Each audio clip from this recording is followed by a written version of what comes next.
and it's a pleasure to be here with everyone.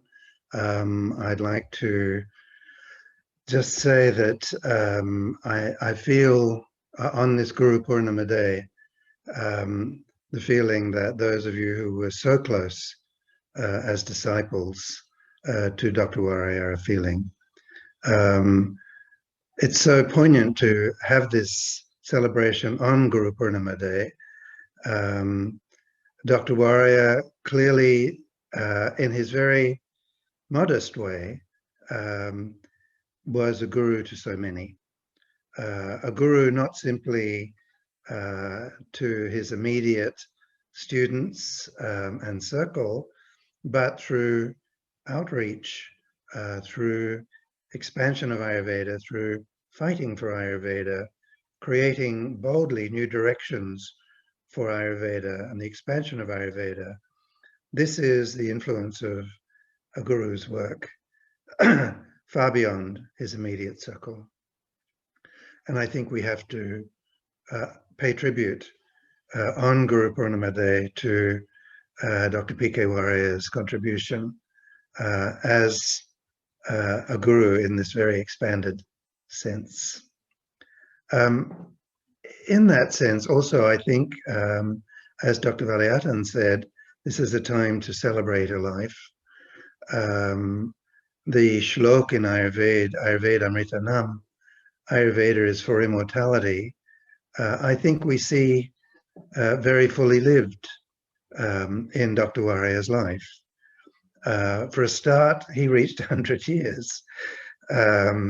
We hope we can be as successful, and as the Honourable Minister pointed out, not only 100 years, but 100 years sounding and being young in spirit and voice.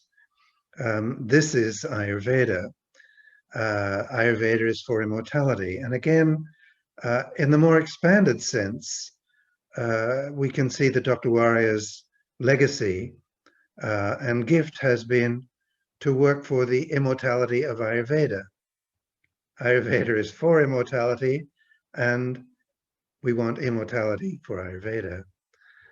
Through the expansion of public services, through free services for the poor, through partnering with research groups and organizations, Dr. Warrier has created a really sound and ethical and socially responsible footing for Ayurveda to ensure its perpetuity, immortality for Ayurveda.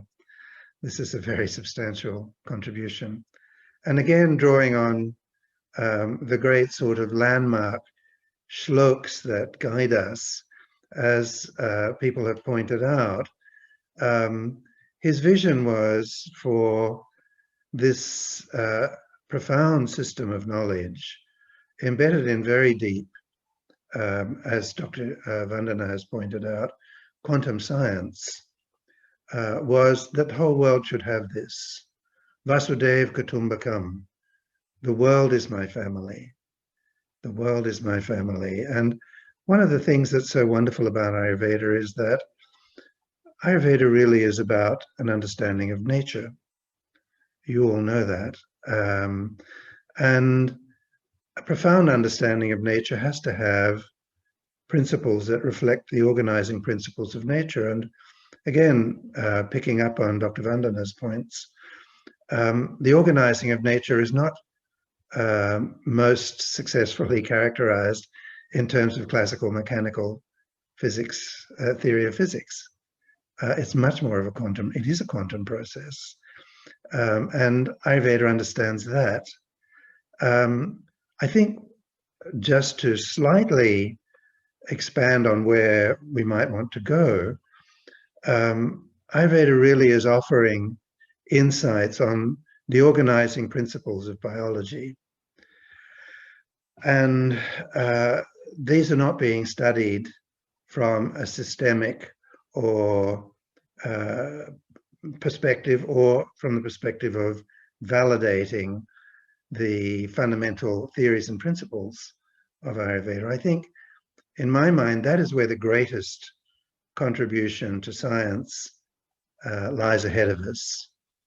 Understanding the principle of the doshas, of the nadis, of seasonal variation in physiological functioning. It's great to have outcomes research where we look at a particular treatment and the health outcome of that.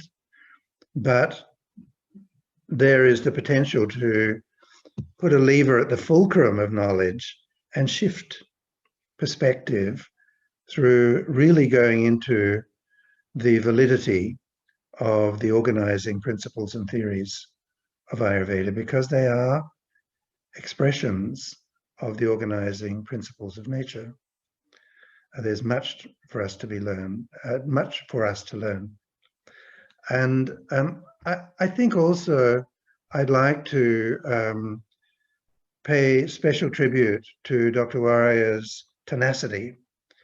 As a young man joining the freedom movement for Free India, we know Ayurveda was suppressed under British imperial rule. We all know about Macaulay's Minute on Education from 1835, where it was advice to the Governor General that all instruction should be in the English language in the colonies, and particularly in India. And that meant a big suppression of Ayurveda. And to fight back for Indian rights, political rights, to fight for a marginalized healthcare tradition, and to, in a single lifetime, see it become center stage, researched at leading institutions around the world, something promoted as an attraction for people to come to India for, is a real historic achievement in the space of a single lifespan. And I think we need to contribute, to pay tribute to Dr. Warrier as a warrior, victorious and living long enough to see his victory. So I'd like to also share my condolences to those of you who were especially close to Dr. Warrier. Dr. Gigi opened sharing that he had tears in his eyes when he was opening this session. For those of you who were disciples, who were so close to Dr. Warrier, who loved him, our hearts are with you. And we share your sense of loss, but also a sense of vision and hope that the momentum that he was part of creating is unstoppable now, and that Ayurveda will become respected not only as a healthcare system, but a source of profound knowledge about the organizing principles of nature. Thank you very much. Namaskaram.